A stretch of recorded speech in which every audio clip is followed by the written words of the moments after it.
Hey folks, what a show we have for you today. Very excited about it, but I'm also very excited to tell you about the sponsor we're working with here over at Verbal Shenanigans. As we turn the corner from the cold, dreary winter into the warmer days of spring, a new season of fantasy baseball begins at DynastySportsEmpire.com. DynastySportsEmpire.com offers you a unique fantasy baseball experience for owners young and old and abilities of all levels. So what makes DSE unique? For starters, you can draft high school and international baseball phenoms as young as 16. You can retain ownership of your favorite players for their entire career and build a cash cow contender that would make any front office envious for years to come. Check out all the fantasy baseball formats over at DynastySportsEmpire.com today or tweet them at DSE Fantasy. That's at DSE Fantasy on Twitter or online at DynastySportsEmpire.com. All right, guys, let's get to today's episode. Hey, this is Brent Terhune, and you're listening to Verbal Shenanigans. But our shenanigans are cheeky and fun. Yeah, I mean, his shenanigans are cruel and tragic. Which makes them not shenanigans at all, really. Evil shenanigans. I swear to God, I'll pistol whip the next guy that says shenanigans.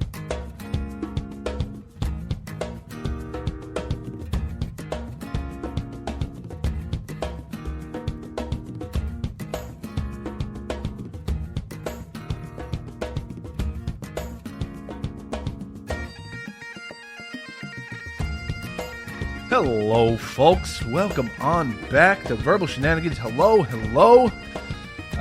Mike, welcome back onto the cast here. You've been away. Well, the audience didn't know. You had to pull the curtain open and show the wizard. Good job, Scotty. That's what we do. We always pull back the curtain. No, nothing's hidden or secret here, Mike. Oh, good. So here's a few things Scott said while he was drunk when he was single, ladies and gentlemen. All right. So welcome back from, I'm sure you went to, I don't know, where'd you go to? The Grand Canyon? Did you see the Pacific Ocean? Where'd you go away, Mike? Someplace new? No, technically new. Right. I mean, the hotel was new to us, technically. Right. I mean, there were oceans in the area of where we were at, so I guess we were near the ocean. Right. So somewhere new and exciting that you've never ventured to before. Maybe the opposite. So Mike, once again, it's getting crazy, Mike, when we only have to go back maybe 7 episodes or something to get to your last Disney trip. Yeah, I feel the wife. I mean, we're on episode 353. I'm thinking the wife is trying to equal that amount and surpass it. Yeah, I mean, I feel like I've done this similar kind of intro many times. Like, hey, Mike, where'd you come back from? And that was only a couple weeks ago. Yeah, February. That was her birthday weekend. That was understood. So less than, basically 2 months later, you're back from Disney again. Welcome back, Mike Burlow. Woo!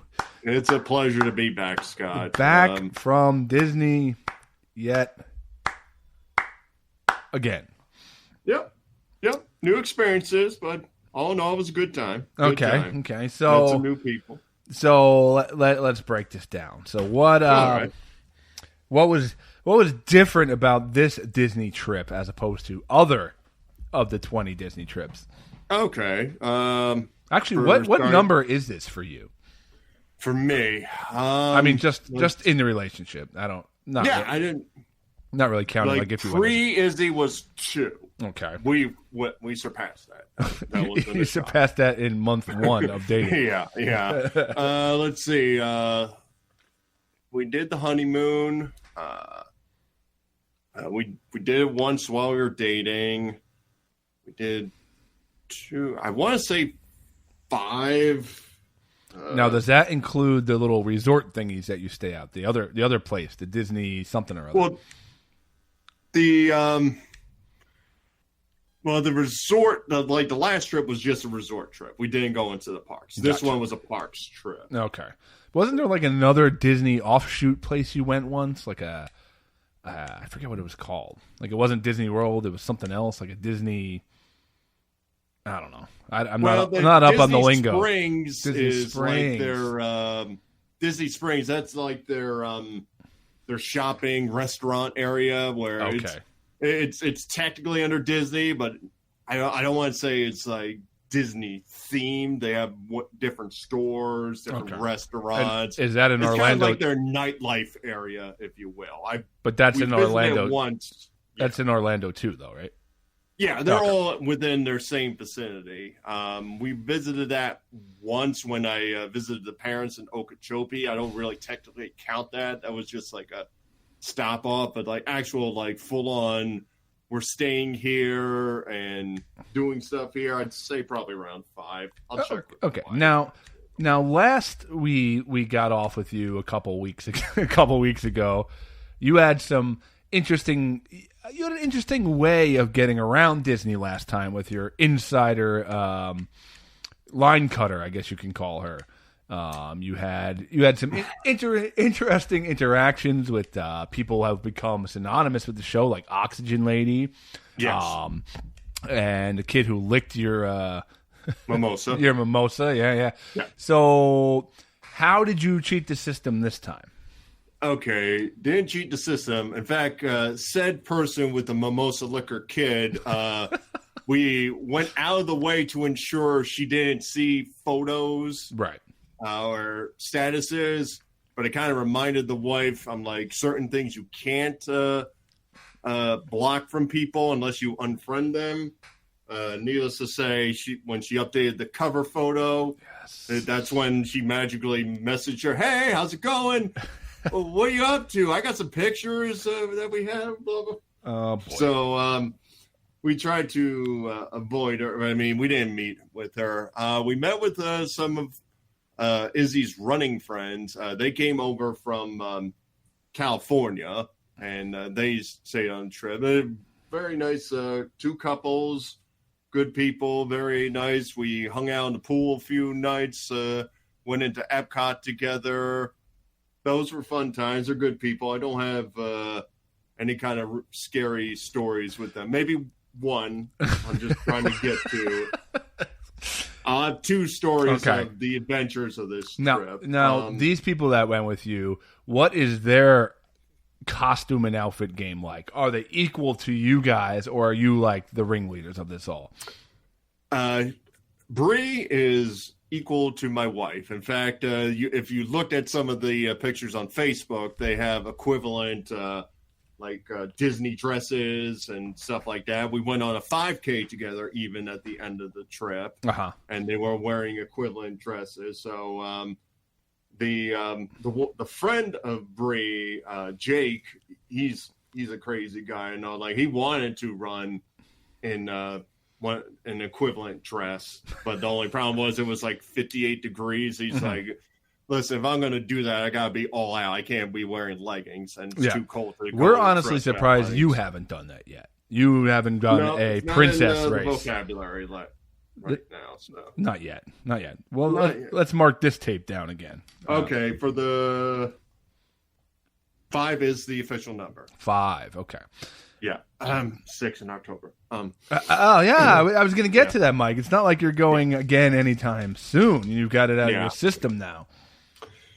Yeah, but that one is the 50th anniversary, October. Oh, we're literally got to be there.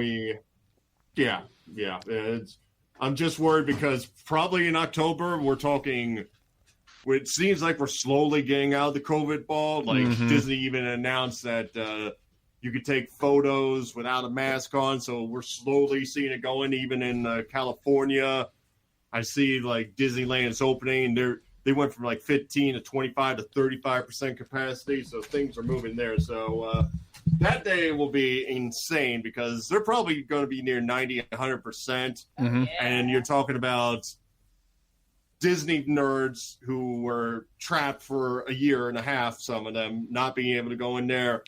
Yeah. I'm not sure I'm going to be able to walk or breathe. Yeah. And you're talking Disney nerds after like a year of quarantine just getting heavier and fatter and more out of shape. So COVID's going to rip them apart. That COVID feasts on fat Disney nerds, I think. I think that was in one of Fauci's speeches. Yeah. It could be like the prequel for like Dawn of the Dead, where like it's nothing like, listen, we're out of Mickey bars and they just go zombifying everything. Like I'll be like dangling from Space Mountain, like, Scott, you gotta send the paratroopers in. I need help. Yeah, all these zombies with like turkey legs in their hands still, and like on jazzies. You just see like a fat kid digging into Mickey's head and eating the goo out of it. Yeah, and those zombies would last for a long time because there's a lot to decompose. Cut the line this time. No, but did you tell him we didn't get to cut the line this time? Yeah, he asked about Cut Lady and Mimosa Kid. I already established they weren't in the trip, and we tried to keep them from knowing about the trip, and then they saw your cover photo, and that went that. Yeah. So yeah, I guess the big differences from this trip, when we went to Hollywood Studios, we made 2 trips to this new Star Wars land, got on Rise of Resistance both days, kicked rear getting into that, I might say.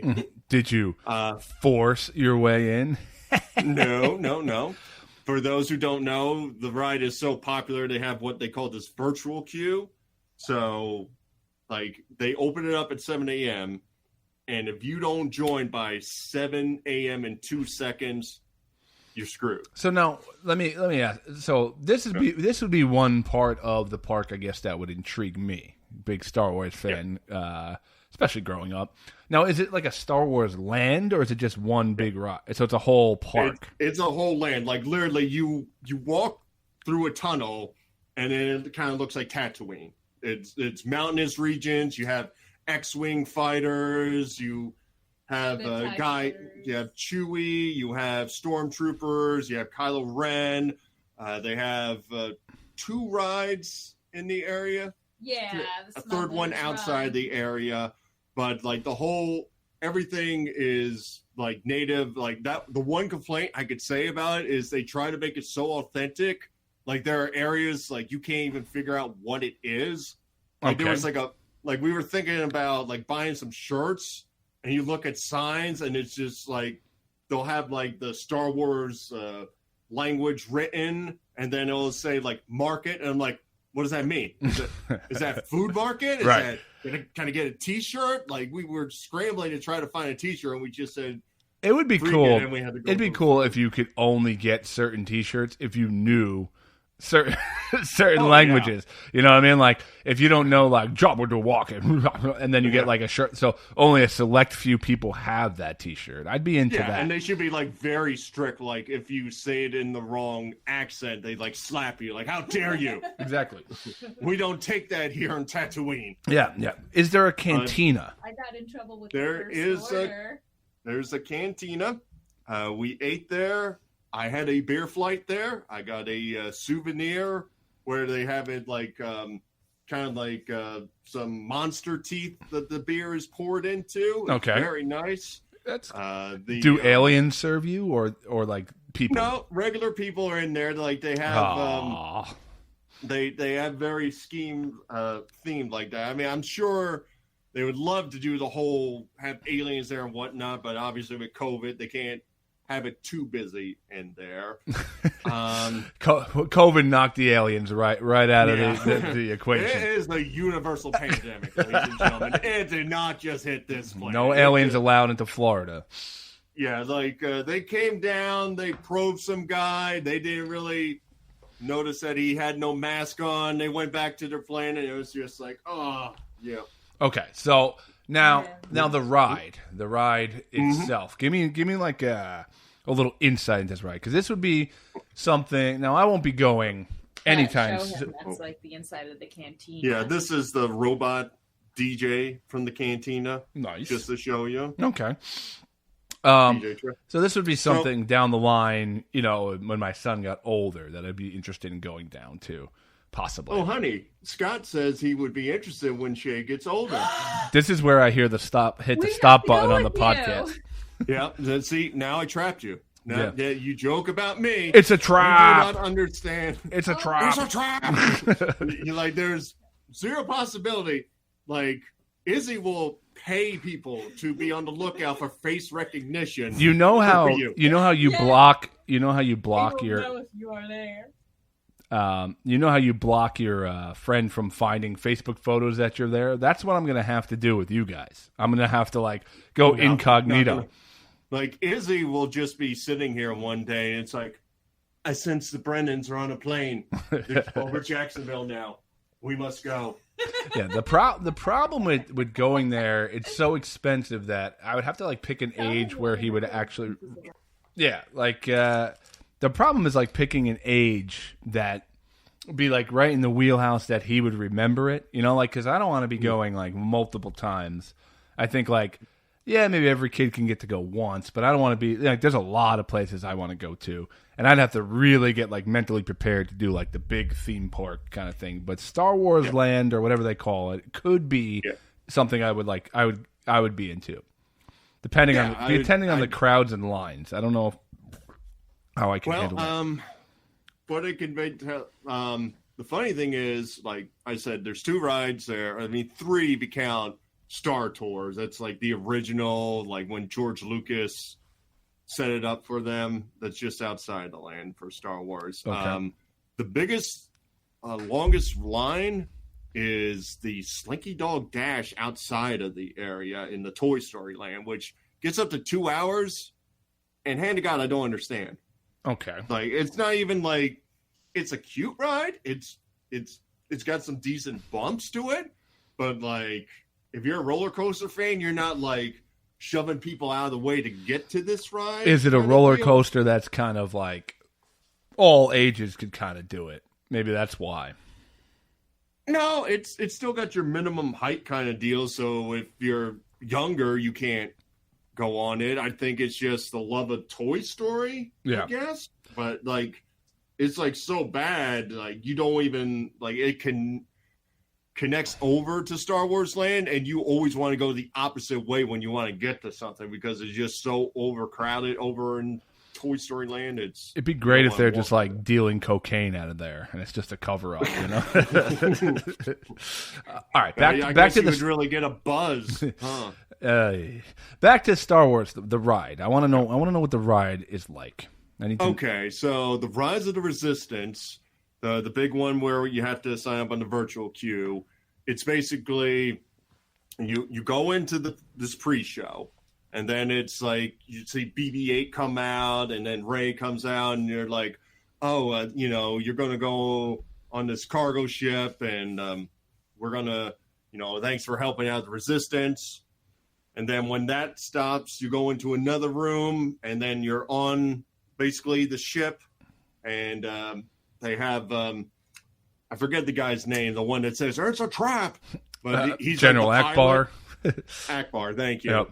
He's like piloting it. They got a really cool animatronic there, and they have a scene where you're flying, and all of a sudden it's like, oh no, we're getting brought in by the Empire. And then the door opens, and somebody's in character. They're like, you come in for interrogation. And then you walk into a room, and this is an amazing screen where like it looks like you're looking out to the universe, and they have like 50 of the stormtrooper animatronics right in front of you. It's really cool. So you walk into another area, and they're like, all right, go into this room. We're going to interrogate you. So a group of people go into like this smaller area, and then they have a scene where it's like Kylo Ren comes up, and he's like, I need to know where they are, where everything is at. And he's like, I'll deal with you later. And then I was hoping you would say this is where it turns into like McCamey Mansion, like we had like they just start waterboarding you.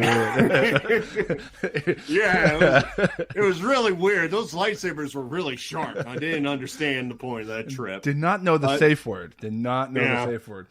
But then they make it look like a door opens, but it makes it look like a lightsaber is ripping open the door, and it comes out, and they're like, we're with the Resistance, come on. And then you jump into a cart, and it rides you around. There's no tracks around, so it's really cool. Like you're getting slinged around, and then you're immersed in this scene where like you're going through this the ship, and like Kylo Ren is looking for you, and then you get all the Resistance people like Rey and Finn are showing up, and you go into a room and they have one of those AT-AT walkers, and you're going up to that, and they're shooting at you. There's lasers. It just really intense, the whole thing, and it's so really it's worth. ride. So how long is it? Like is it like a lengthy I would ride? say the whole experience takes about like 7 to 8 minutes. All right. So with like all the pre-shows and everything, and like I said, that's where you get 2 chances to join a virtual queue, and that's the only way to do it. And then they call your groups in there. Then the other one is the Smuggler's Run, where you get to be a pilot or an engineer on the Millennial Falcon, and they have like the Millennial. like you mean the the Millennium Falcon? Not the Millennial Falcon would be like listening to like mumble rap and getting face tattooed. You didn't know Chewie was into that? Yeah. The Millennial Falcon. Just see Chewie smoking a doobie. It's like, come on, Chewie. They're all YouTubers, you know. But there you get to pilot, and it's a whole scene where you're trying to get some cargo, so you're acting like a smuggler. That one's probably like a good couple-minute ride. It took, I would say, our shortest trip to get in there was about 45 minutes. Okay. No, 15 at the end of the night. Yeah. Oh, well, like end of the night. I don't count that. Our longest was 45 minutes. Yeah. So would you, all in all, would you recommend the Disney part of Disney, the Star Wars part of Disney? So obviously, but you forgot the best part, Scott. I guess you didn't see the video. Oh, I'm getting to that. So, it's on my list. Okay. Yeah. So, all right. Well, keep going. Was there any other thing like we should know about kind of the Star Wars part, or anything different about your Disney trip? Well, for the Star Wars part, we went to Savvy's and we built our own lightsaber from scratch. Oh, you harnessed a laser and everything, and learned the Force. Yes. So Mike is currently holding up a lightsaber.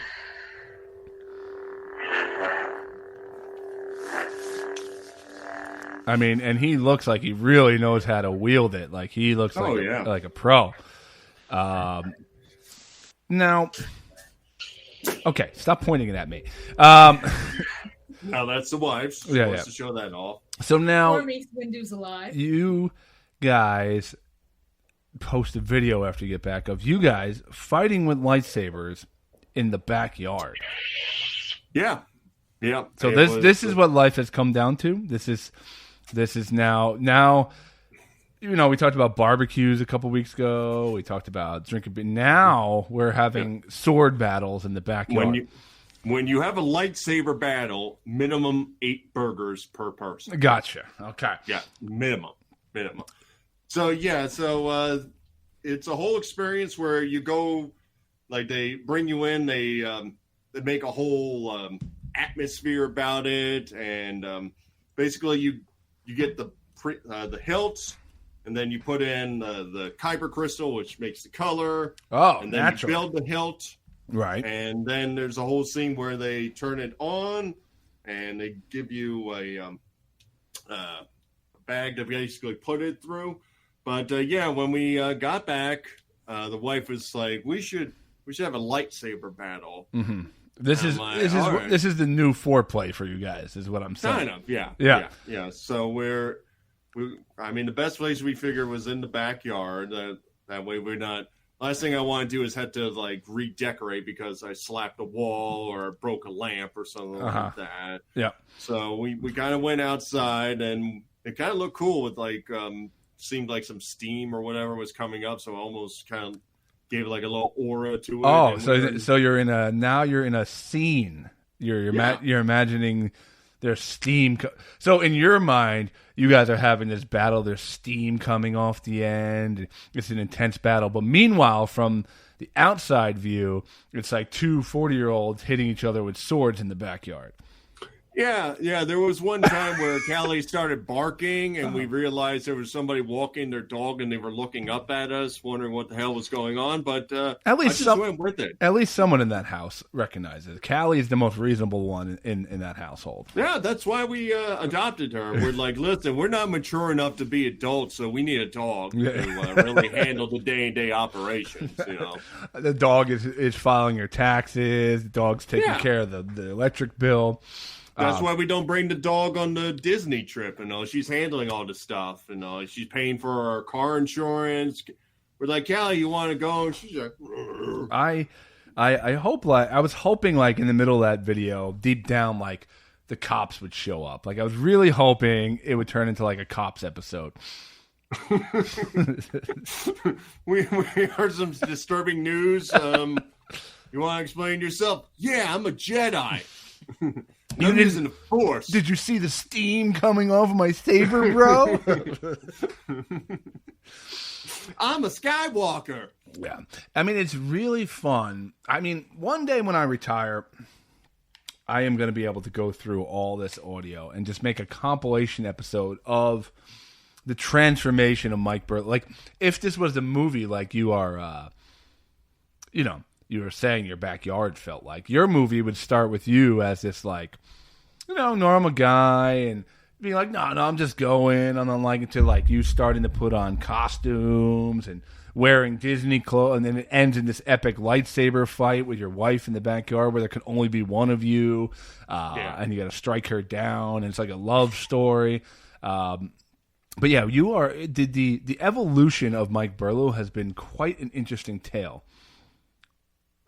Better than from this side, I'm intrigued by it. I gotta be honest. Yeah. Better than the prequels, I'll tell you that much. It's a more interesting story. Yeah, the prequels involved me being a man pup, apparently, which I'm like, what are you doing, George Lucas? Mm-hmm. Mm-hmm. Well, did you, outside of your lightsaber foreplay and your races and whatever, did you come across any strange characters that you can tell us about this time? We didn't come across any strange characters. I will say when we were in the Magic Kingdom on Pirates of the Caribbean, the exact spot where Oxygen Lady came in, as we were turning, somebody was coming over to open the gate, and we were just looking at each other no, it cannot be. There can't be an Oxygen Lady sequel. For those of you just tuning, if this is your first episode, Mike went to Disney what seems like 8 days ago. Before he just went to Disney, he encountered almost like a non-verbal argument with a lady who needed oxygen. The quick gist of it was we were on Pirates of the Caribbean. Midway through the line, somebody opened up the gate, kind of rolled her in. She just announced to my wife, ma'am, I'm going in front of you, which was odd and was in the middle of the ride, nowhere where you would let in anybody who was handicapped or anything like that. Then about halfway... That's ironic because Mike should also tell you why he was at that point of the line. Mm-hmm. No, that was a different ride. I digress. Then about halfway through the line, she got a little snippy and kind of yelled at my wife, ma'am, you stay back there. Oh.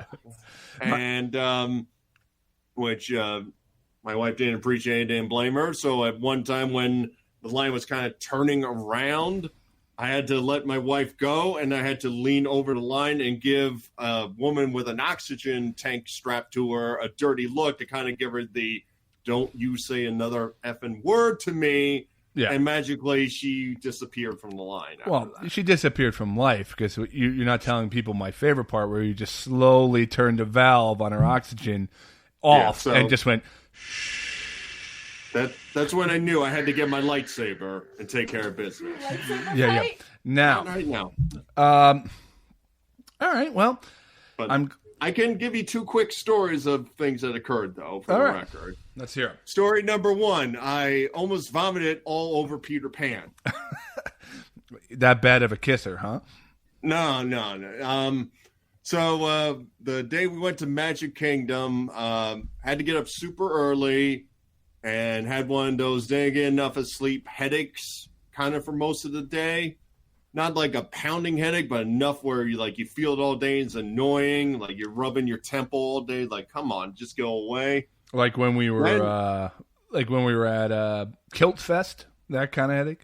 Not Kilt Fest, the LARP Fest. Oh, our other really cool thing we did. Yeah, which kind of had a similar ending.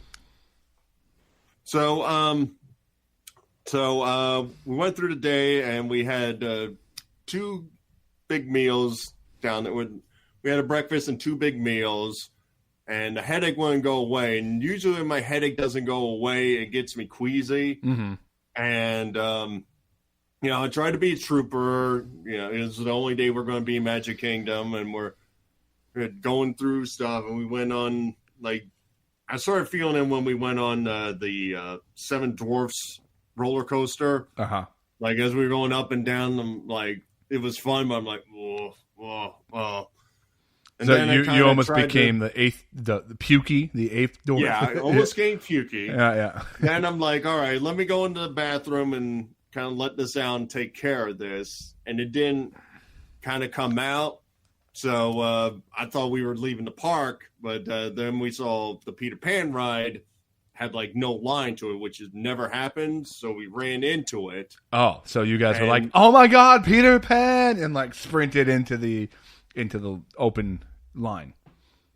Yeah, we went through the line, and it's basically a ride where they have you in a boat and they lift you in the air, and you're seeing different scenes from Peter Pan, making it look like you're flying and from a distance. So as that was going along, it was starting to affect me. Mm-hmm. And I kept on saying, okay, this ride is quick. We'll get off, and I'll just say I had to go to the bathroom and take care of that. Then the ride stopped for some reason. Right. We were in the air, and I was just feeling Izzy's all smiles because it's her happiest place on earth. And she's like, "Oh, you kind of look green. Are you okay?" And I'm like, "This ride's got to go. This ride's got to go." Because we were literally hanging over a display where Peter Pan's on the ship and Captain Hook is trying to prevent being eaten by the alligator, and we're just hanging on top. And I was literally if we were up there for another 2 minutes, I would have chucked over every character on the ride. This is ironic because you are slowly turning into Peter Pan. You're evolving into him. Maybe that's how I become him. And I vomit on him. I use my lightsaber to slap him. I turn off his oxygen tank, and lo and behold, I'm Peter Pan. I mean, right now I'm seeing Star Wars hat, Star Wars shirt. I feel like next week or maybe a year from now, you're going to be in green tights. You're going to be like, I'm a lost boy, and I'm like, I can't do this podcast anymore. I just can't do it. It sounds natural. Let me try it. I'm a lost boy. Yeah. You are a lost boy, all right. Okay, well, you didn't puke on Peter Pan. That's good. That's good for him. That's story 1. And story 2, I accidentally punched one of our friends' kids. That's awesome. I mean, not punch, but he kind of landed in my fist. Okay, are we talking a TKO shot or a nice jab? Well, I mean, he had to go to the bathroom for a minute, but nothing was bleeding or anything. Wait, you punched him so hard he had to go to the bathroom? No, well, clearly, after I tell the story, everything will be cleared up. Now, are we talking if we're watching MMA, right, and it's you versus this kid, is this punch an establishing jab? No. Or this is just you're touching, you're getting ready.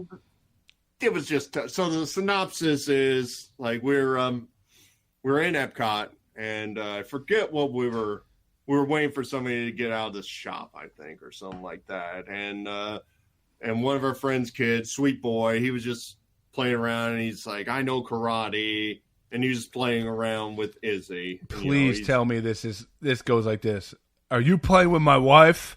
And it ends with let me see that karate boy, and you just roundhouse him into the wall. No. I mean, he was playing around. I mean, he had a little power to him. I mean, he's still playing around, but he had a little power to him. And Izzy's playing around, and I'm like, all right, I'll play around with him as well. He's doing jabs, and, you get your arm up. Oh, I blocked you. I blocked you. I blocked you. So he came in for a shot, and it went kind of like this, and his nose went right into that. And then there was like that 5 seconds of quiet where I'm like, oh, no. Oh, no. Oh, no. Now, so are we talking instant tears, or are we talking like that little shock value and then Yeah, the solo, like he started groaning or whatever. I'm like, oh no, oh no. How old is this kid? Oh, 8? 7. Oh, even better. Yeah. So, see, you wonder why I don't want to go to Disney with you. You might punch my son in the face. Listen, if I want to get on Rise of Resistance as quick as possible, I have to take out all the competition. If that means Shay has to get a roundhouse, Shay has to get a roundhouse. So what you're telling me is, so the synopsis of this trip is you as a 40-something full-grown adult. Full-grown, yeah. By law. You went and got toy lightsabers. Mm-hmm. You almost puked on a character that you're turning into. A beloved character, yeah. You ran a race somewhere in there, okay? Yep. Well, not in the park, but it was outside the park. You had specific outfits to wear, and then you ended it all by punching a 7-year-old in the face. I mean, not the order. I mean, the 5K came after the punch. That was because you were all jazzed up. You just want to fight.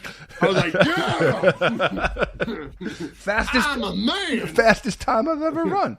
I'm not a lost boy. I'm a lost man. Well, I don't even know. Nothing was bleeding, and if anything, the kid was more embarrassed of what happened than anything. And like the father's like, yeah, you did nothing wrong. You're just playing around, and we're friends now. So, that's cool. He learned his lesson. You're friends now. You guys like message each other about new Disney movies and like lightsabers and stuff. Yeah, I'm like, look, you see what my lightsaber you can do, and he doesn't respond. I mean, see, I think it would have been appropriate to give him your lightsaber for punching him in the face. Now that thing costs a few bucks. I was just gonna ask you, what does a custom lightsaber cost? Take a wild guess. I'm curious. Okay. I'm going to go. It's definitely over $100. Correct. It's definitely over $100. It's Disney. Freaking breathing their air. There's like a charge on your bill. Mm-hmm. I'm going to go $199.99.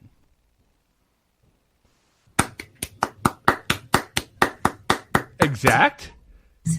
I mean, technically 200 plus tax. But... Oh my God! So you guys paid $400 for lightsabers to hit each other with in the backyard? Yeah, and after a while, it was kind of like maybe we shouldn't chance these things breaking after a few fights. But I like them. They're custom. They're heavy. Here was a man, ladies and gentlemen, that used to come on here and be into football and driving fast cars. Now he's buying $200 light swords to play with in his backyard. So tune in a year from now where this guy is literally purchasing his casket, his Disney-themed casket, to finally to rest in. And now he's got a dog like licking him on. Listen, Callie, get out of there while you can, is what I'm telling you. Yeah. Callie loves her daddy. Yeah. She loves her lost daddy. That's right. Well, anyway, guys, now that you really got to meet Mike Burlew, Mike, it's guest time. I'm sure he'll be so excited to hear about your lightsaber. Who we got? Scott, tonight we're going to be talking with Brent Terhune. You might have heard him on the Bob and Tom show where he works, but he's most popular as the character known as the Redneck Y'all Love to Hate. His one video, My Boat Sank in Lake Travis, had over 6 million views on Twitter, and we're going to be chatting with him about his character and his comedy career and what's going on in his life. It's funny because you used to be the redneck that I love to hate, but now you've So you're saying you love me now? No. That I said used to love to hate. Used to love to hate. Wait. Now 6 years, you and me, buddy, gonna raise some beers in Olga's Cantina. Now I just hate. I don't love to hate. I just hate. No. It's coming. It's coming. I'll show you the ropes and all. Wait till I show you the Disney boardwalk. So you think that down the line there's a possibility of me being in outfits with you, having lightsaber battles in your backyard? I can't fathom a reason why that would not occur. Can you give me examples of what happened? Like, I picture you coming to my son's birthday party and stealing all his toys. Like, literally, like, be like, oh, that looks really cool. Like, well, first I'll punch him. Yeah. Then I'll take the guess. I mean, come on. I gotta solidify who's the lost boy, who's the main lost boy, and all. Oh, God, I can't wait to talk to somebody else. So here we go, guys. Here is our interview with Brent Terhune.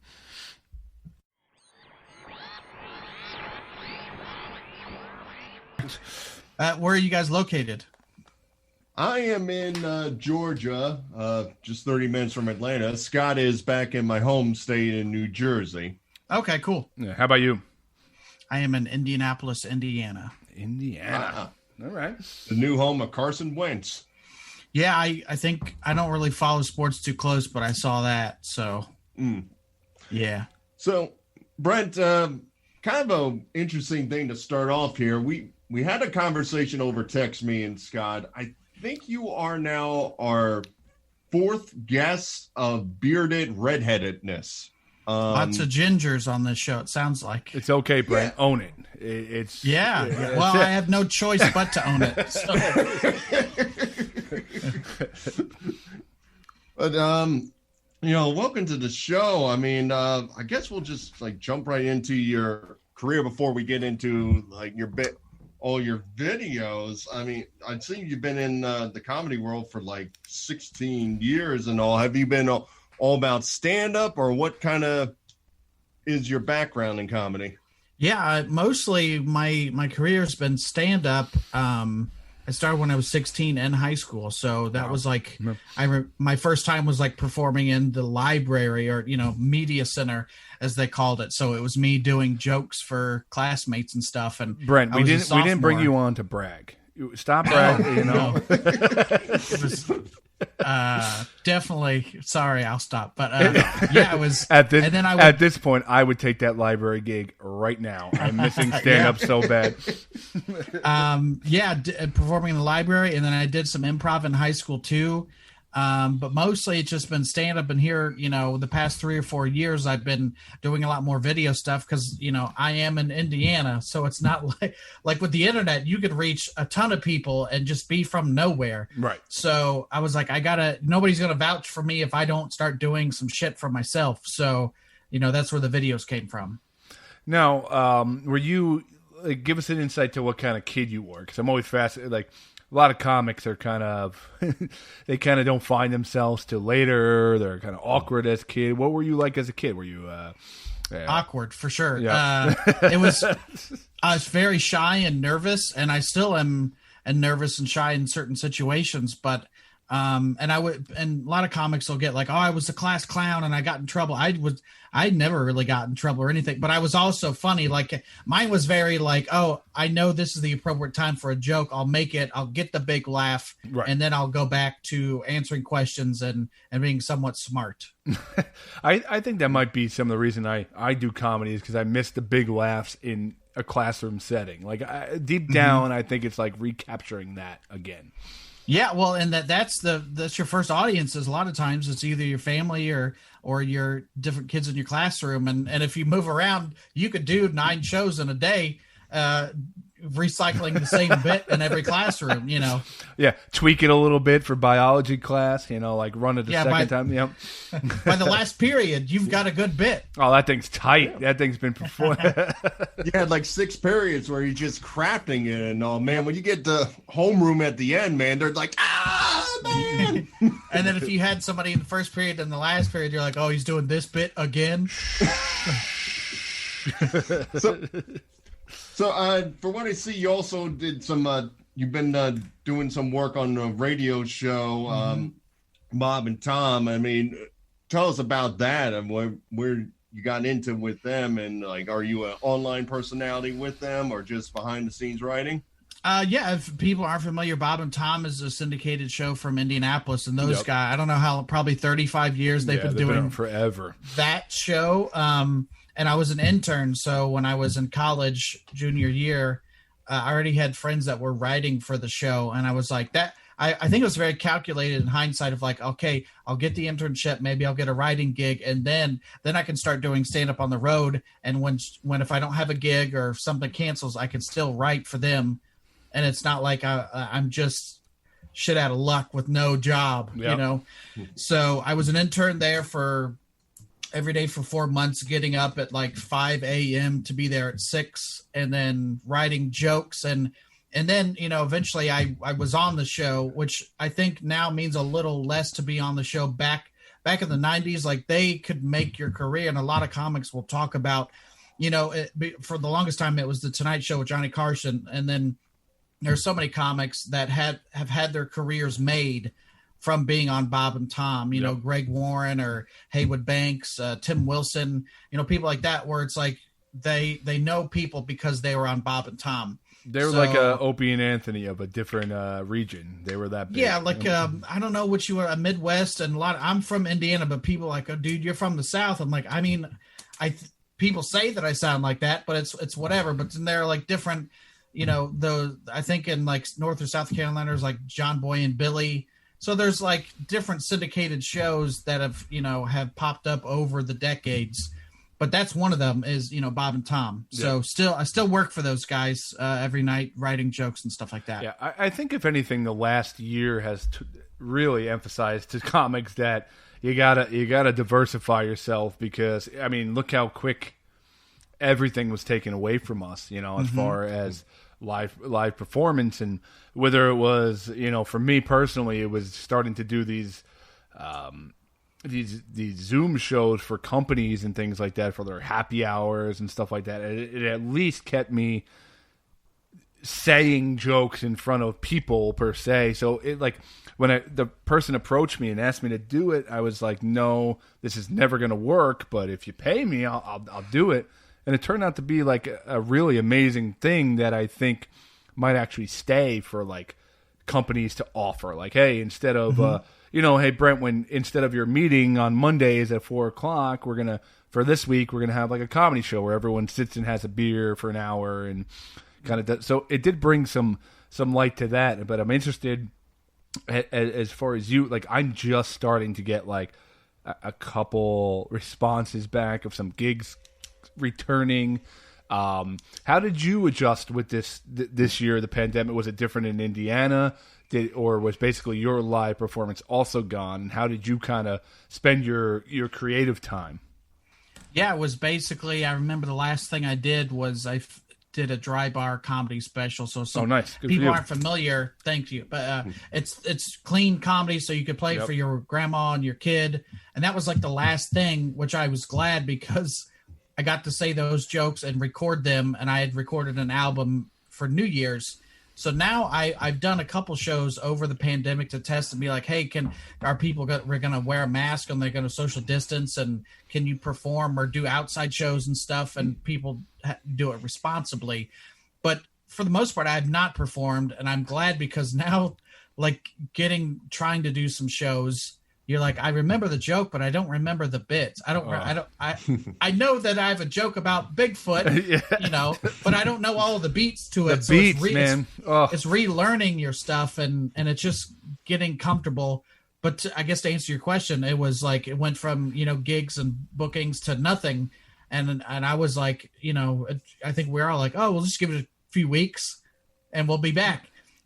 So I was like, okay, I got some downtime. I want to use this time to get some shit done, because before it would be like, okay, I could do this video, but also I had to drive 5 hours today to make it to the gig. And then I want to drive 5 hours back, and then I'm going to be wiped out from being in the car. So I tried to just use this time as wisely and get some stuff done and learn some different skills.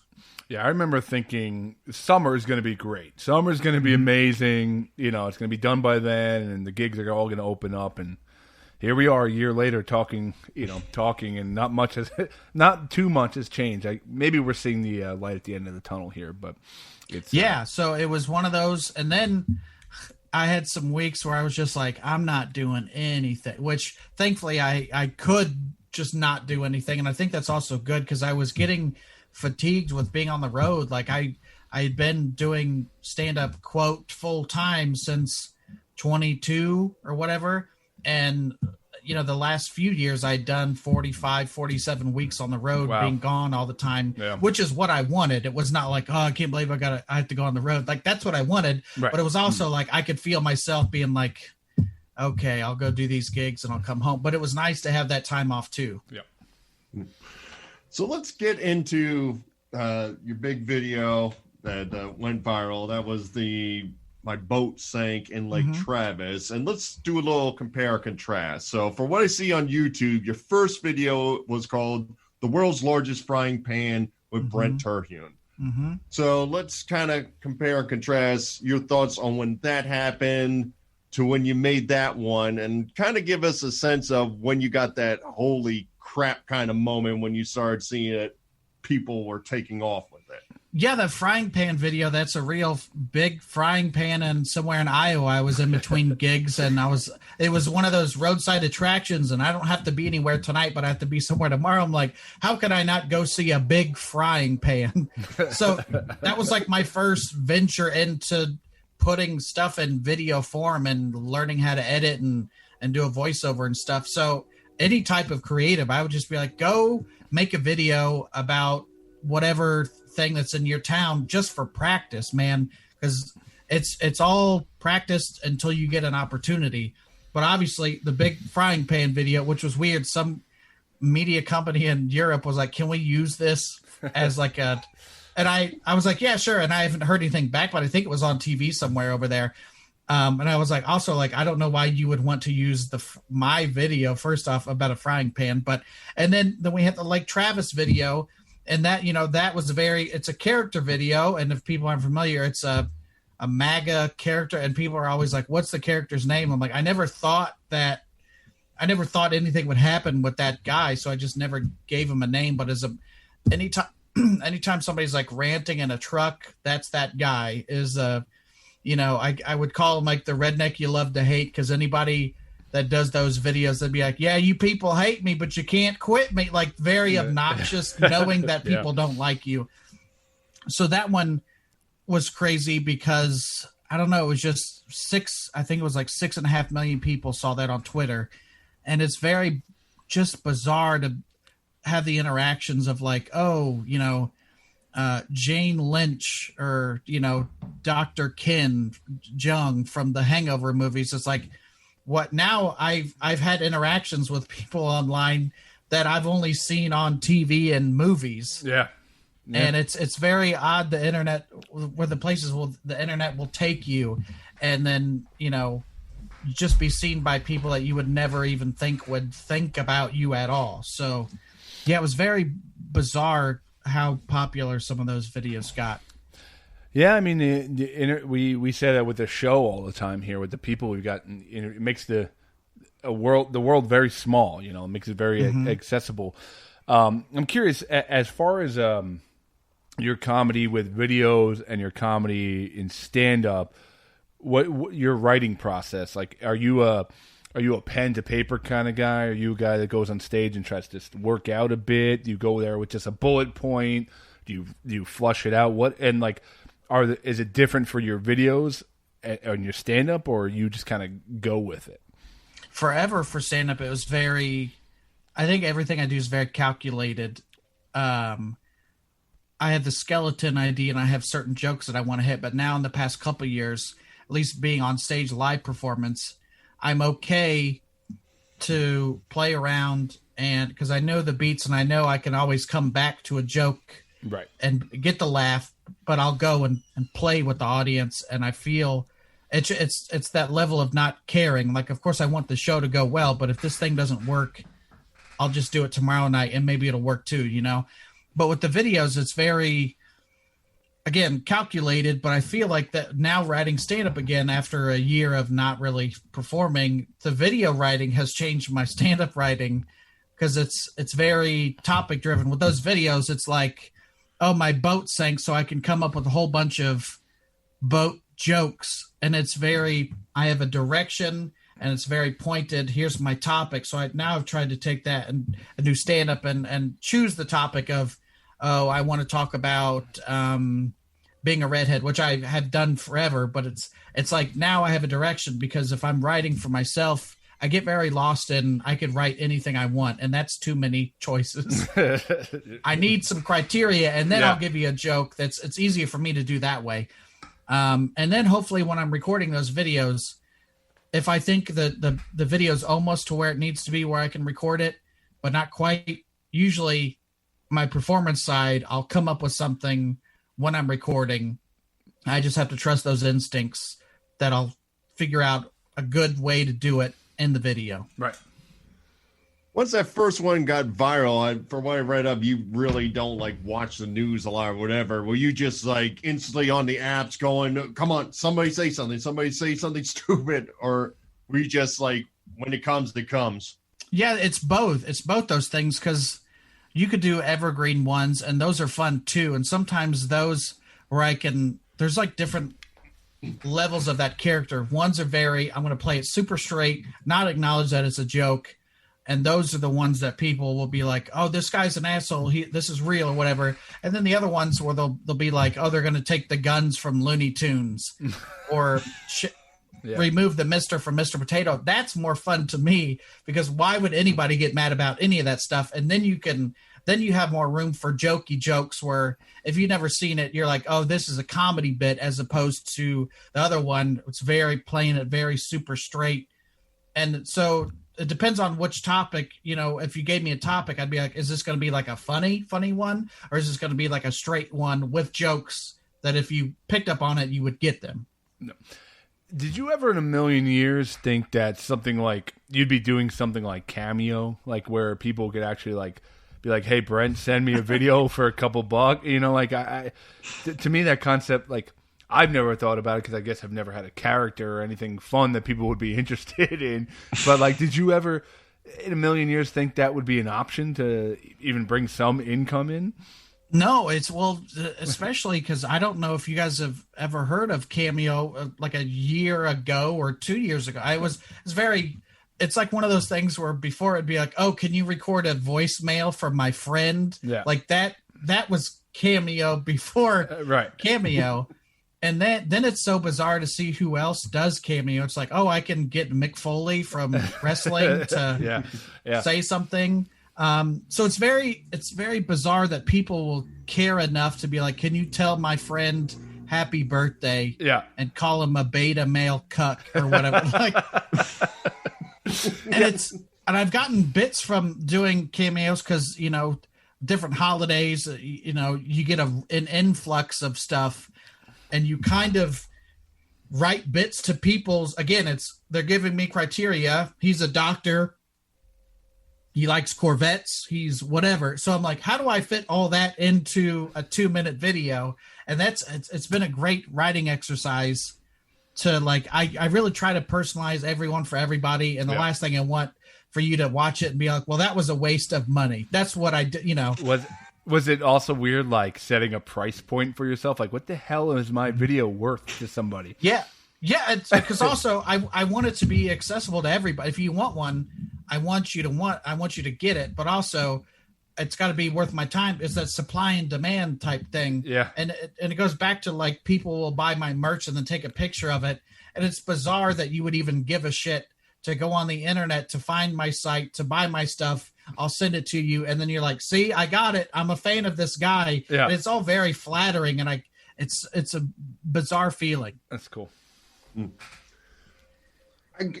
With everything that happened, like the election and things are kind of like dying down, are you almost happy where you can kind of calm down that character and not have to go like it was almost like daily at sometimes some of these stories coming out, or is it almost like, oh, now I gotta try to branch out or try to get everybody watching, hey, try this character out or try this joke out?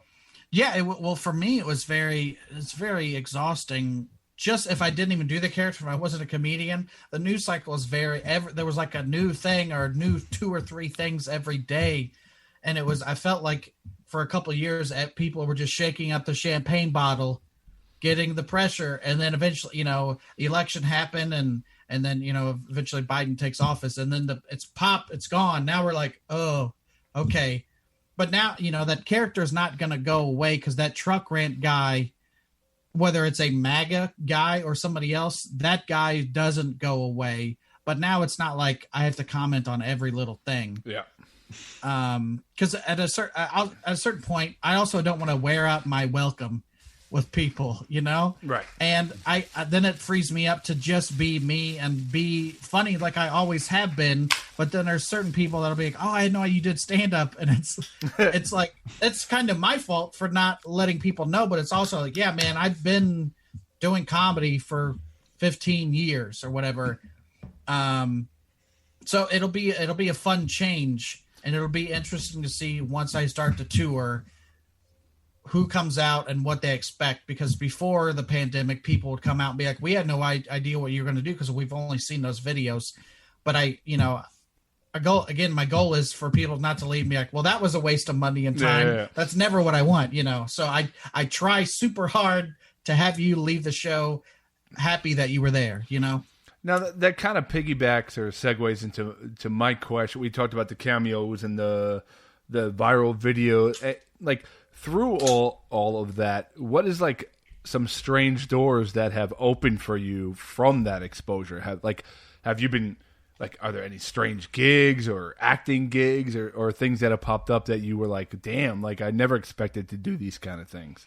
Yeah, it's a lot of like audition type things and opportunities. And again, maybe I won't get that. Who knows? It's like anytime I get my hopes up about anything, it just doesn't go well. So I've learned to not get my hopes up about anything. Well, you got this. So yeah, I mean, I know. Hey, else. You booked this. I mean, it's pretty much downhill from here. So I've already crossed you guys off my vision board right across the room. So, but I've gotten opportunities, and again, built relationships with people. I'm like, no, there's no reason somebody would ever know who I am, So a lot of them are like auditions, and I'm doing like an acting class on Zoom. This is like the second 6 weeks of acting, which I've done acting before, but it's very like learn this scene. What's the motivation type cliche bullshit, but I'm again learning new skills. And hopefully when I get those opportunities, they'll come along. And then, just this week, somebody was like, I've seen your videos. I know you like horror. I know you like comedy. So I got to audition for a horror comedy thing. Again, if nothing ever happens from it, that's cool too. But Right. It's all practice for something down the road, maybe. yep. you do so well with the character. Out of curiosity, did anybody watch the video and comment as if they thought you were a real person? Oh, for sure. Yeah, that would happen all the time. And at first when that happened, I was like, no, it's not. That was never my intention to be like, I'm going to get these people.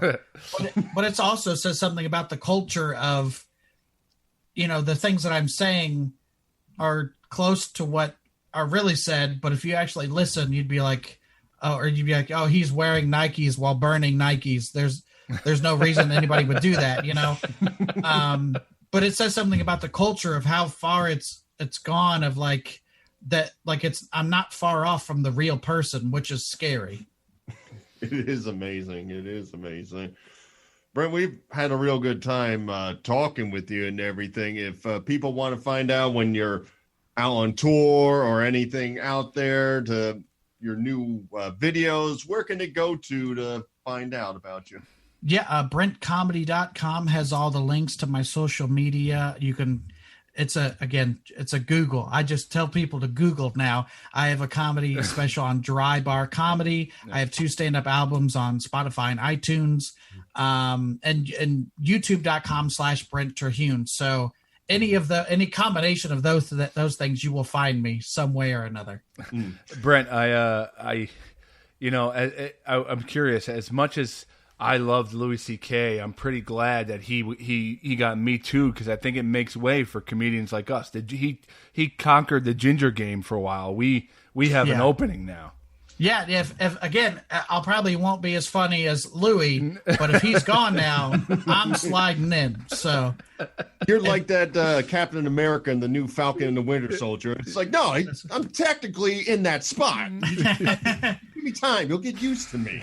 Yeah, now I'm just hoping other people's careers go badly, and I'll be the only one. No, but yeah, again, it comes back to being ready when you get the opportunity, I guess. So hopefully, I will be if I get the opportunity. That's it, man. And one more final question for you. You kind of brought it up at the beginning of the interview. I think I'm kind of in your same spot as I was originally from Pennsylvania, and every single person who hears me talk has to ask me the question, where are you from? I'm just kind of curious, how old does it get after a while? I've gotten about 14. I always ask them, what do you think? And I've got 14 states. I think one person gets Pennsylvania. Yeah, it's very, because I'm from Indianapolis, Indiana, and I still live here, and it's very bizarre how people be like, "Oh, you sound like you're from the South," but only people from the North say that. But I've also had people from the South be like, "Yeah, you're a Yankee." So now I've just called myself like ambiguously Midwestern. I get like, because my wife sounds more Southern than I am, and she's from farther north than where I am. So there's a David Cross bit where he's like, that redneck accent is everywhere, and he's like, "No, man, I'm from Juneau, Alaska." Like, yep. But it's like that accent just is everywhere. But it doesn't get frustrating to me. But I'm also like, I don't identify as a Southerner or a redneck or a hillbilly. But I guess if enough people say it, I guess I'm probably wrong. So. Listen, some people have asthma, some have diabetes. You two guys got Southern. It's okay. It's okay. Yeah. We'll just all meet at the Mason-Dixon line where people are used to both sides, and they'll be like, all right, you can come to our community if you will. Yeah.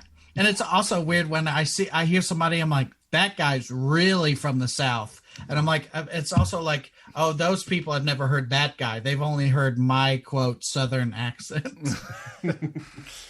Brent, we really appreciate your time. We hope everything goes well. Good luck back in the field, and we hope to hear from you sometime down the road. Likewise, and, whenever you guys promote this, tag me. You can't tag me enough, and I'll share it. Sounds good, man. Absolutely.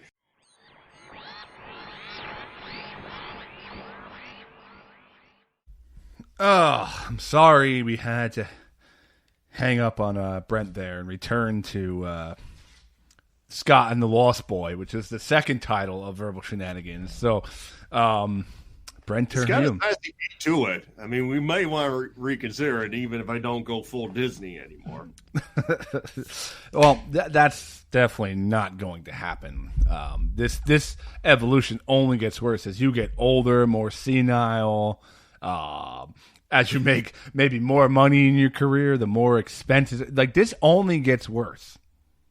You just get the feeling I'm just going to be randomly yelling stuff with, "I'm Moana," and they're like, "God, he has dementia," and it's like, no, that's Burlew. Well, here's my biggest fear is, like, we're doing this podcast, and I tell something that happened during my week, or like a news story, and I'm like, "Hey, Burlew, what do you got?" And you're like, "Did you see Moana 2 is coming out August 17th?" Your only focus is just pure like Disney movies and Disney attire. I mean, I'll talk about football every once in a while. Phillies won tonight, isn't that something? Maybe down the line Disney will own a football team, and then your life will be. The hockey team. That's true. Do they still own them? No, they sold them a while back. I mean, that's why they kind of change emblems and stuff. I mean, it's still like the lights. I don't know how the license with like Mighty Ducks is still Disney, but they're Ducks. They don't have super issue with Anaheim Ducks and even doing the retro uniforms once in a blue moon. I think they gotta like just talk to them when that happens. But yeah, that's owned by different people now. Yeah. Well, we'll see. Like I said, so guys, if you look forward to maybe like 10 episodes from now, I will be saying, "Hey, Mike, you're back. Where'd you go?" And he's gonna be like, "Well, I went to the Super Spreader event. That was the Disney 50th anniversary, and COVID's back, baby. COVID's back."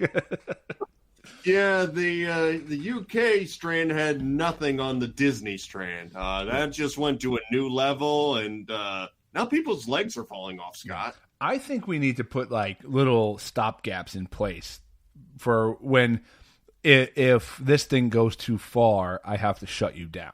Okay, like if you start talking like about putting your house on the market so you can move closer to Disney, that's a major alarm.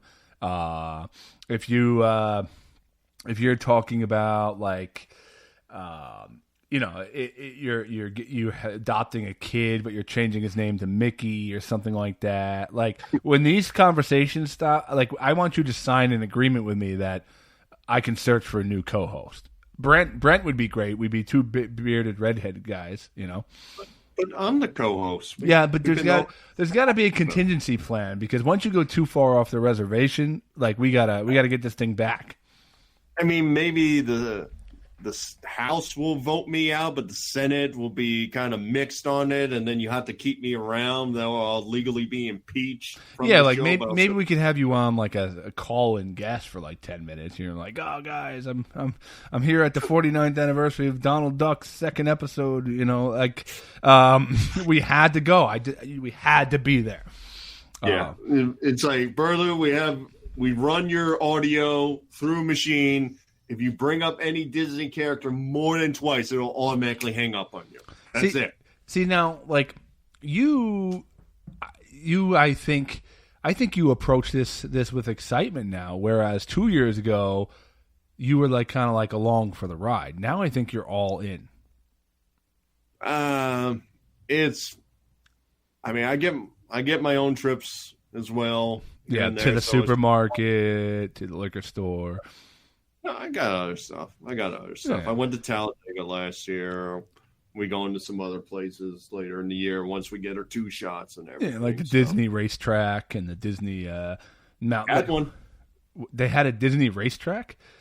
Yeah, it was a short-lived thing where the synopsis was Disney was looking for added people during their off times in February, so they made a deal with NASCAR. It was like they made an impromptu track in the area, and they had truck races there. Only way I'm watching that is if the characters are driving the cars in costume. Dale Jr. spins. He really should have picked Donald Duck. That head did not fit in his car. You see them all crammed into their... I'm a little tight. No, you have to say it in the character voice. I'm a little tight. The other contingency plan, the minute you mention custom Disney death or burial or your plans for your body, we are immediately done. I stop the recording and I just call Mike Ciccoli and just tell him to come on the show. He replaces you. Your only go-tos are redheads, so I don't know. I got a kink, So we got House, naming any human being after a Disney character, and anything to do with the death of you and the Disney existence after that. All right, I'm on notice. I got a verbal warning. Next one's a written one, so I'll be careful this time. I was gonna say I'll have Elaine at the office draw up the papers and fax them over to your guys, and we'll get that underway. All right, send it to my lawyers, the office of Huey, Dewey, and Louie. Have you? I don't know if we talked about this on the cast, but have you a lot of people I went to high school with or have loose associations with. Like, you ever recognize people who are like stuck in the midst of a pyramid scheme? Like, it's just very odd. Like, I am friends or even related to, in some ways, people who sell leggings online, people who are the bartender of a place I used to do comedy is now on Instagram claiming that she's a life coach. She literally was like this lost, crazy woman, and now she like moved, and she's like, life goals, push yourself, goals, accomplish your goals, be happy in life. Then I have putting up original memes. Yeah, all the time. Inspirational memes, nonstop. I have a person who was definitely the easiest girl in high school. Let's just put it that way. Got around like nonstop. She is now selling like nutritional product called Plexus. Like, it's a pink drink. It reminds me of, like, a lot of things remind me of Always Sunny, but when they're selling a Vigoron, like the goji berries of the mountains or whatever. Wolf Cola, yeah. I have noticed a huge uptick in this recently. I would say in the last year or two. And you just can tell people are trapped. My old neighbor, like, she got Alex a couple years ago, was like, I sell this real organic protein, blah, blah, blah. And it was like good. It was expensive. Like, we tried it and it was good. But then, you know what it is, after the initial, like, we bought like a chocolate and a vanilla one, whatever, the protein. And I think she bought like, soap or something. I don't know. One other product. And then after that, she'll be like, message her and be like, oh, Shay's so cute. Like, my son's so cute. Did I tell you about the new protein? Like, they're just locked. They're doing like Facebook lives of them like exercising and talking about their new product, and you're just watching them in the midst of a pyramid scheme that they need to sell products.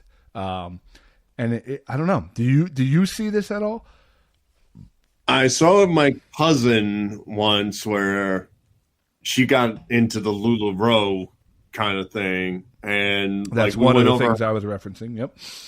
I went over her house once, and like her living room was just like stacked with stuff. Same thing. And she couldn't get rid of it for nothing. Like my wife was a little bit into it, bought like one or two things, but well, that's like that's what it is, right? It's fine. Like my wife too. Like LuLaRoe is actually one of the ones. I had a wife of a cousin or whatever selling it, and she got like two pairs of leggings, liked them, but then it becomes like a thing after that. It's like becomes their whole entire life. That's all they talk about.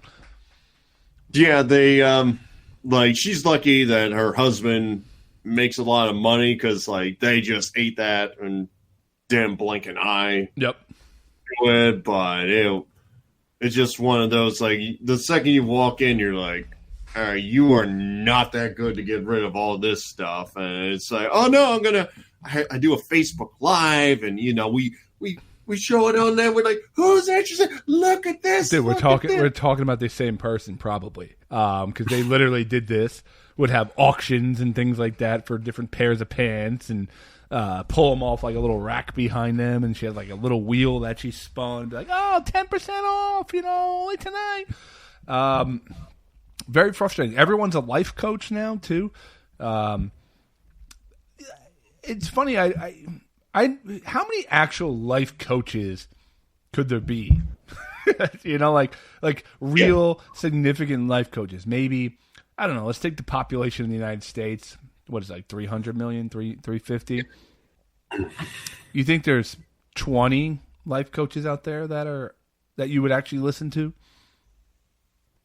Maybe a little more. I mean, out of the U.S., which is 350 million, maybe 50, maybe 100. Yeah. And when I say 100, I'm talking about somebody who's done like 8 years of school, who's in the books all the time, who's having conversations, philosophical, and like really deep diving to really understand the human mind and the human environment and how to get out of ruts and stuff like that. The person that just goes, "Oh, cheer up, buddy.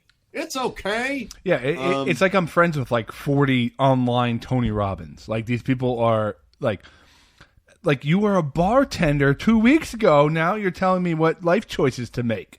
I don't understand. I think it's this need for like instant celebrity. Like everybody wants to be a celebrity of some sort. And heaven forbid you put like on Facebook, had a bad day. Those people just, what can I do? How you do? What's your mind spirit like? Did you do your breathing today? Focus. Like, Focus, breathe, relax. Like, I couldn't find a parking spot. That was my bad day. Leave me alone. Yeah. Well, it brings me to someone. I'm not going to name. I'll just say that they're someone within the extended family. I guess you could say within reach of someone's relative. What's your mom doing? Yeah, she's all right. She's. Would you like to buy? She's selling this really good drink. That's why I blocked. I mean, you tried to sell me a drink. I tried to get her to Disney. We're not talking anymore. So, this person is what I would call a lifestyle or boyfriend chameleon. Whatever the person they're with is into, they just change completely. Now, I've seen this person be like a gym owner. They went all in owning a gym. She got into fitness because her boyfriend was into CrossFit so hard, and it was all about the CrossFit life and the CrossFit mentality and CrossFit this and that. I've seen this person be a punk rock kind of girl because they were in band. I've seen this person do like try to do the married and have a steady job kind of thing. I've seen them become a hippie. And it seems the hippie thing has stuck for right now because the person she is with is just like is actually like a doctor, like a kind of like a PT, kind of pain relief kind of guy, but completely like hippie, like tripping on ayahuasca, going on trips to wherever that is, Peru or whatever, for like tripping for a week, and like post pictures of himself like naked online, like with like just covering his junk, and it'd be like, get naked, drop your insecurities, blah blah blah blah, like really bizarre, like just out there. Where's the poncho, the drug rug, as we used to call them, So now the wife, the person I'm talking about, is all in on this. Okay, so recently she had put up she's starting a school, or she's calling it a school, called Sisters of the Moon. Okay. Ooh. Sisters of the Moon. Okay. That what we're promoting tonight? Yeah. It's a sisterhood circle. We circle, we chant, we honor, we speak, we listen, we hold, we release, we love. We are the Sisters of the Moon. We are the sacred sisterhood.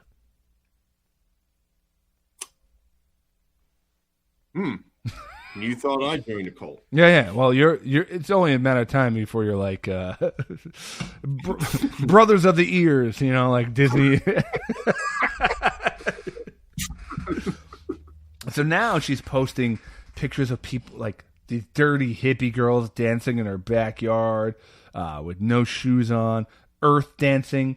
Sometimes you need to just get back to the elements and also have fun. And if you have 5 minutes, take your shoes off and put your feet in the earth and cleanse your body. Let the air fill your spirit. Yesterday I was in a tizzy. Way too much things on my to-do list. I was having trouble prioritizing and jumping from one thing to the next. I felt overwhelmed, frustrated, and disappointment setting in. Then Lauren showed up. She let me voice my frustrations, and she reminded me that the way of the feminine is not to push a force, but to flow. This is sacred sisterhood. This is the ground we dance on. Today was a good reminder to me. Things don't always go according to plan, and they don't always look perfect and be complete. But I can still remain in my power and build a life that feels good. Interesting. I guess my thought process is I'm not going to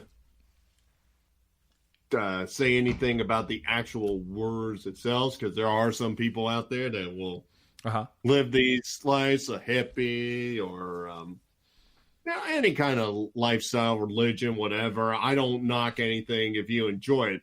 The only way I would knock it is if that said person tried to come and lecture me on something where I'd be like, woman, you were not hacky sacking back in high school and all. You were doing all the guys in the back seat of their El Camaro or something like that. You know what I mean? It's just, This is what's funny is her sister is like, yeah, this is not what my sister actually is. She just like is broadcasting this. Can I read you another one before you say you're not judging this? Because I'm judging. I'm knocking. Okay. I'm knocking. Okay. Go ahead. Sisters, divine radiant goddesses. I'm still basking in the glow from our very first Sisters of the Moon sacred sisterhood circle. We breathed, we meditated, we locked hearts, we merged energies, we sealed the sacred circle, we shared, we spoke, we listened, we felt, we held, we honored, we danced, we left more full. This girl needs to learn some pronouns. I've never been more clear on my purpose, my life's mission, my soul's calling to bring forth more and more sacred sisterhood in this world. We need this. Society needs this. Humanity needs this. Mother Earth needs this. The divine feminine needs this.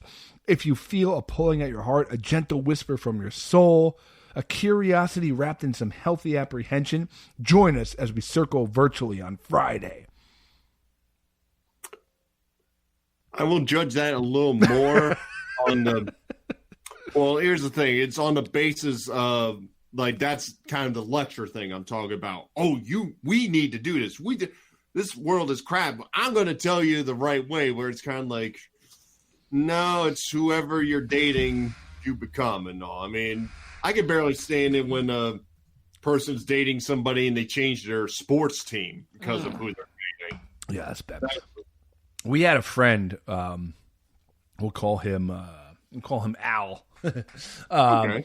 He was a guy you loved hanging out with him. He was the best to hang around with. But whenever you got a girlfriend, he'd vanish for a year or two at a time and just be gone and just so all the way in. Like, he had like a girlfriend who was into like S&M kind of stuff and like went off the deep end with that. He had a girlfriend who was like 20 years older than him and lived like 3 hours away and would just go there every single weekend. And he was just like whipped by her. Like he was a boyfriend chameleon rather than a girlfriend chameleon. It was just, you'd be like, oh man, Al's dating someone. I guess we're not seeing him for a while. Very disappointing when you see it. Very like, it feels like you lost a buddy. You're like to war or something. You're like, It's like Invasion of the Body Snatchers. It's like, I see my friend, but I know that's not him in there. Yeah. Yeah. So I don't know, man. I think this, again, there's some good parts to social media. Like I love seeing what people are vacationing and I love seeing people's kids and dogs and food cooking or you're into a hobby or something. But this like need to change other people's lives is so annoying and like frustrating. It's like, can we please stop? Like let's just worry about you. Like now it's like we're not only broadcasting ourselves. Now we're like, you need to do what I do to better your life, to be like mine. And then when you know these people, you're like, man, this girl's life was a mess or is a mess. It's all a front. Everything is fake. Every single thing is fake. That's all people are. They're trying to convince themselves they're that great. You know, I mean, the way I look at it is if you're like a real inspirational person, somebody puts up something, you don't put some like 3-page essay response on there. You just give them a call, to give them a text, give a direct message. Hey, so you know, I saw you had a passing. You know, how you doing? How's it going? Whatever. You know, you don't. It's all about the spotlight. Yeah, it's all about just trying to look, and there's nothing worse when you find an audience and then they all just get immersed in your stuff. Like we have a friend in the family I'll call we'll say Alice for this example. Damn it, you did a Disney character. It's over. I'm closing it down. Well, it's just like 800 names out there. I told you. Alrighty, line number 1. Here we go. It begins. But let's call her Buzz Lightyear.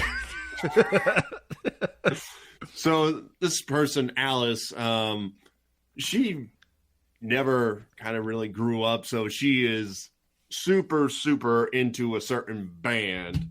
And I don't want to announce it in case they watch it, but I will text you the name right there. Mm-hmm. She is literally obsessed with that band specifically. One of the singers on that list, as I will send that to you. So she... Oh, keep going. Sorry.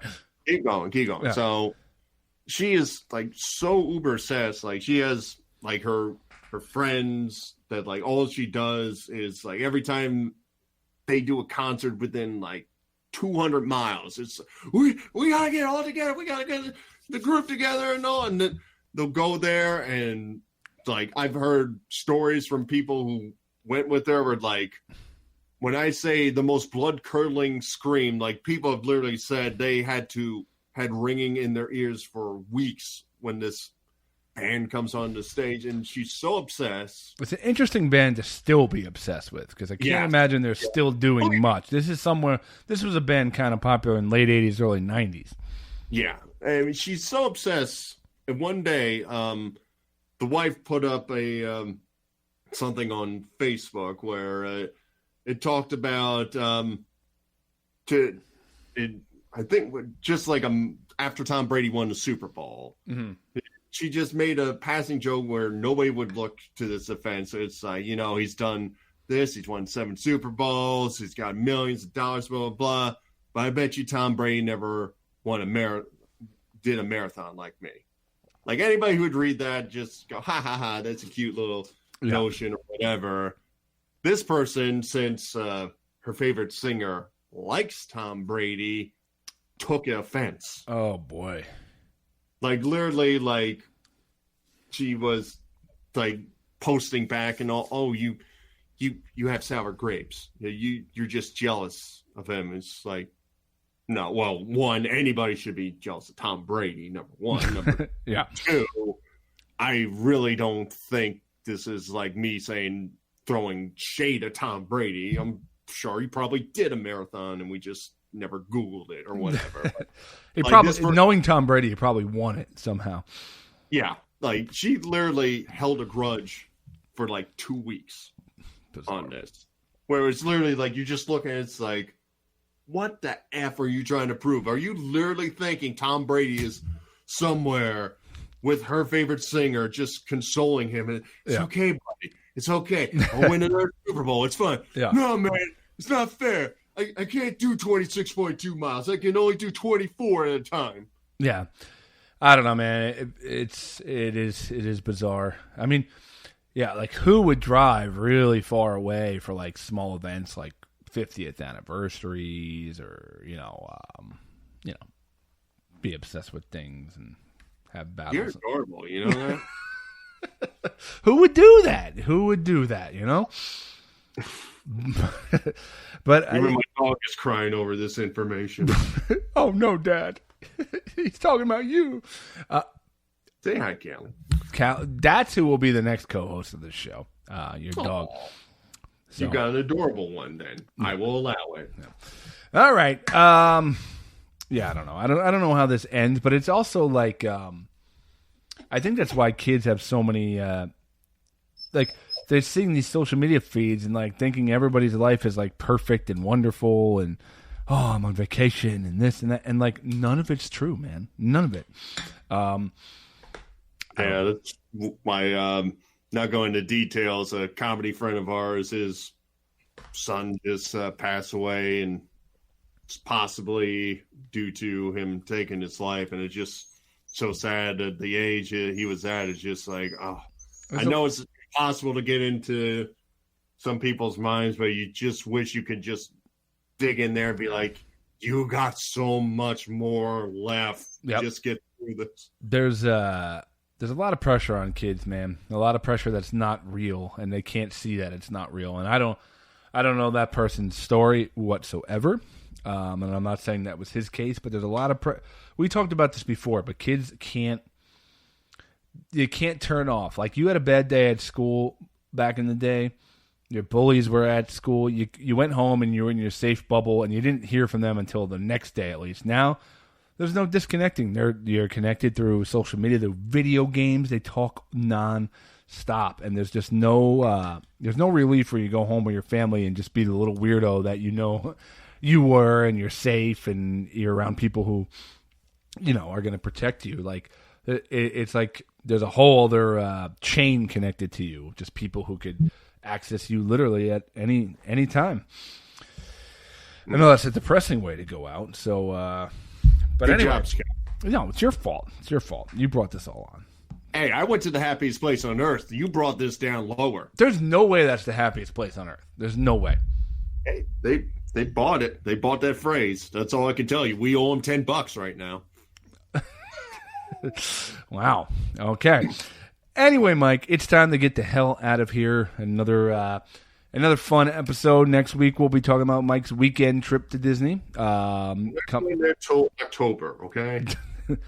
Yeah, I'm sure when something pops up, you'll be like, we squeezed in a June trip.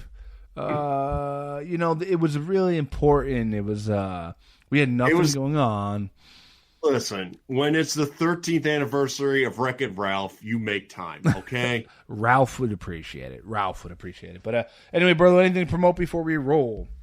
I'll talk about an upcoming podcast. Former guest of the show, Ritu Chandra, along with funny comedian Jackie Byrne. They are doing a new podcast called Confrontation. Join the stand-up comedians as they discuss how to manage conflict and the art of confrontation, or as they say, confrontation.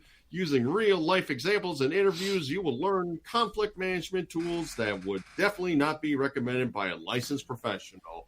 It's coming up soon. Look for it on all your major podcast sites. Confrontation. All right. I will promote 2 comedy shows. Yes, that's comedy shows. Actual in-person comedy shows. I promoted one on the last episode, but the date had changed, so I want to keep people informed. If you want to come see a Verbal Shenanigans comedy show, we are back at Tap House 15. It's no longer May 6th. It's now May 20th. With the lineup has changed just slightly, with Mike Burton headlining, Mike Ciccoli, and KP Burke, and myself. Cannot wait to be back there. It's going to be a little bit different. Limited seating capacity. We're going to do probably a prefix kind of dinner and a show to kind of offset the loss of probably 50, 60 people in the crowd. So it's going to be a great time. And then I will promote on Saturday, May 22nd, so 2 days after that, I am putting on a show here at Indian Lake, where I live in Denville, New Jersey, with some very funny comedians. It's out on the lawn, socially distanced, bring your own chair. We did 2 of them last year. Absolutely phenomenal. So for $25, you get headliner Buddy Fitzpatrick, who was on The Sopranos, Dry Bar Comedy, Comedy Central, and my friends Sean Morton, Bobby Gaines, Lynette Palladino, and you'll have to sit through one of my sets. But that's the price. That's the price of admission. You got to sit through my 15-minute set. But you wrote all brand new material, and they've never heard it before, right, Scott? Oh, it's just all brand new. I've been doing nothing but pen to paper since the pandemic started. I mean, it's been a year. So if it's the same thing they got in 2020, there's some questions about your dedication. Yeah, I would say one good thing about having a kid is he gave me like 4 new minutes of material. So 4 minutes, probably, maybe. And he's not even a year old yet. So it's just, you're going to have a whole set by his 8th birthday when you go with me to Disney. Yeah, and you punch him in the face and ruin the trip. Yeah, I mean, it's a full circle. Full circle here on Verbal Shenanigans. Anyway, if you guys like what you heard, or you want to check out some other episodes, we've had so many amazing guests. I mean, 2 weeks ago we had 1 week ago we had 2 weeks ago we had someone who murdered someone on the podcast. And it's not. It sounds bad, but it's not what you think. It's actually really kind of, in some ways, inspirational and kind of a crazy podcast. But we've had so many amazing people on the show. Please listen to us on all podcast platforms, Spotify and Google Play, the Apple Podcast platform, basically anywhere that you could find a podcast, we're on it. And that's it. Please follow us, comment, leave some reviews, let us know you're out there. That's it. Life is funny, and laugh at it. Keep the wind at your back. Never say goodbye, because goodbye means going away, and going away means forgetting.